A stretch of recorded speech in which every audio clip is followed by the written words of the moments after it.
Musk loses, and Reuters files it less as courtroom drama than as the IPO road clearing.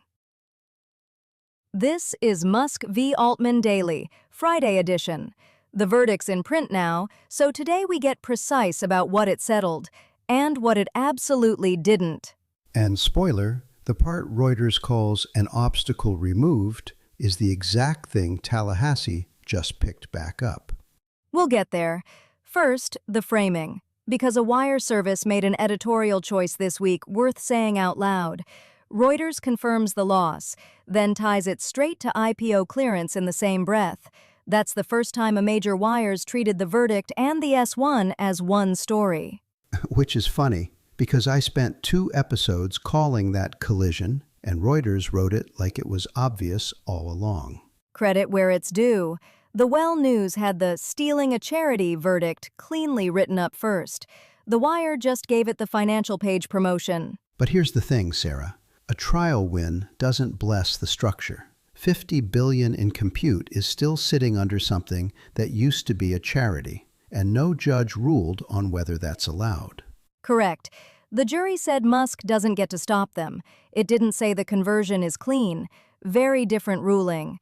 That number stops being an abstraction the second it's in an S1. $130 billion sitting on top of a PBC is a securities disclosure question now. So how does the filing thread that needle? It has to say the Musk litigation's resolved while Florida is still filing. Does that disclosure even hold up? With the verdict in, it actually gets simpler. Florida now stands alone as the live material risk item. One pending suit, one disclosure line. Sharper than it was 2 days ago. Reuters skipped one pretty important reminder. There's still a remedies phase ahead. A verdict headline doesn't close the case.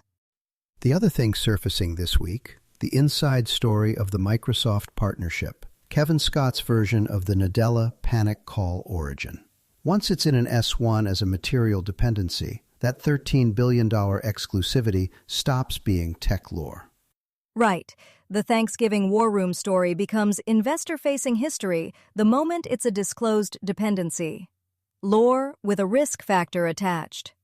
Makes you wonder whether the founding-era company and the about-to-IPO company are even the same animal anymore. One detail I keep coming back to. No cameras in that Oakland courtroom. Bill Russell's sketches of Musk listening to Molo's opening are part of why the public record here is partly artist-rendered. The most consequential AI lawsuit of the year, drawn in colored pencil. We'll leave it there for Friday. From Reuters. Technology tycoon Elon Musk lost his lawsuit against artificial intelligence giant OpenAI Monday after accusing its top executives of abandoning the nonprofit's mission in pursuit of enormous profits. Musk claimed $150 billion in compensation for what he said was OpenAI chief executive Sam Altman's effort at stealing a charity. The ruling removes one of the biggest legal obstacles to OpenAI's plans to raise more capital and potentially pursue an initial public offering later this year. It's confirmed in print now. Reuters has written up the Oakland verdict. Musk loses. And look at the headline they chose. Removes obstacle to IPO. A wire service just stapled the trial and the S1 into one sentence. And that's the part that gets me. Reuters calls the obstacle removed, but the obstacle didn't disappear. The Florida AG just picked the exact same liability back up off the floor. Right. A verdict headline doesn't close the case. The remedies phase is still sitting out there, and Reuters doesn't breathe a word about it. Here's the thing nobody ruled on. The foundation's 26% stake.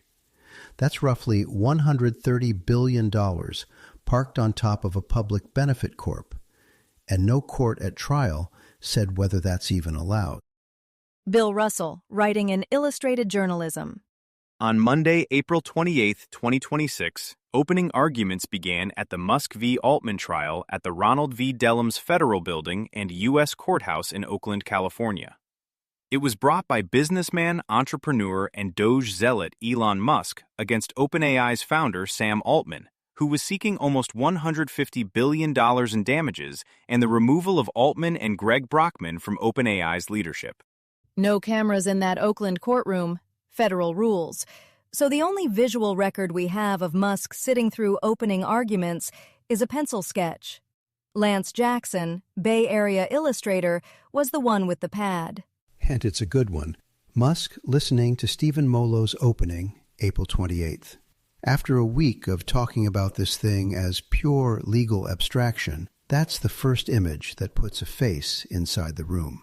Which is worth sitting with for a second. We just aired the Reuters piece calling this a clean Musk loss. But the public's mental picture of how it actually went down is, partly, one artist's hand. $150 billion in damages, the judge already tossing the fraud claims. And the record of Musk's face hearing all that is a drawing. There's something almost too on the nose about that. From Kevin Scott at Strategic Study India.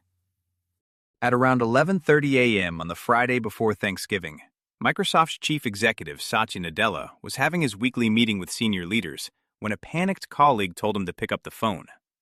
An executive from OpenAI, an artificial intelligence startup into which Microsoft had invested a reported $13 billion, was calling to explain that within the next 20 minutes, the company's board would announce that it had fired Sam Altman, OpenAI's CEO and co-founder.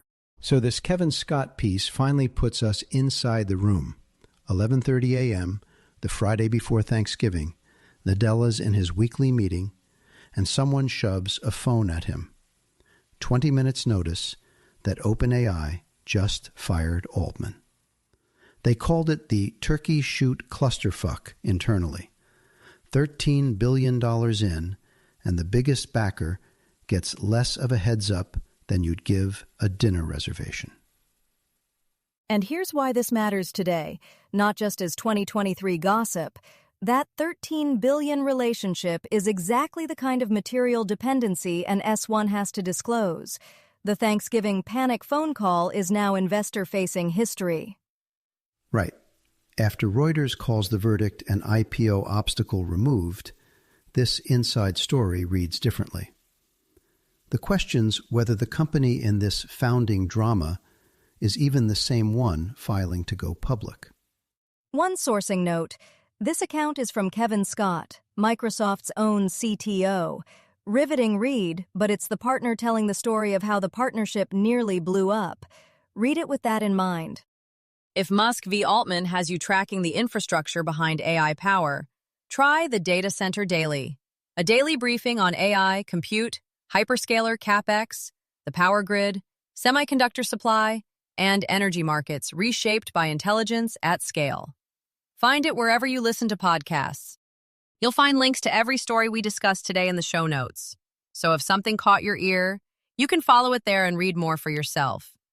That's Musk v. Altman Daily for this Friday, June 12th. Thanks for listening. This is a Lantern podcast.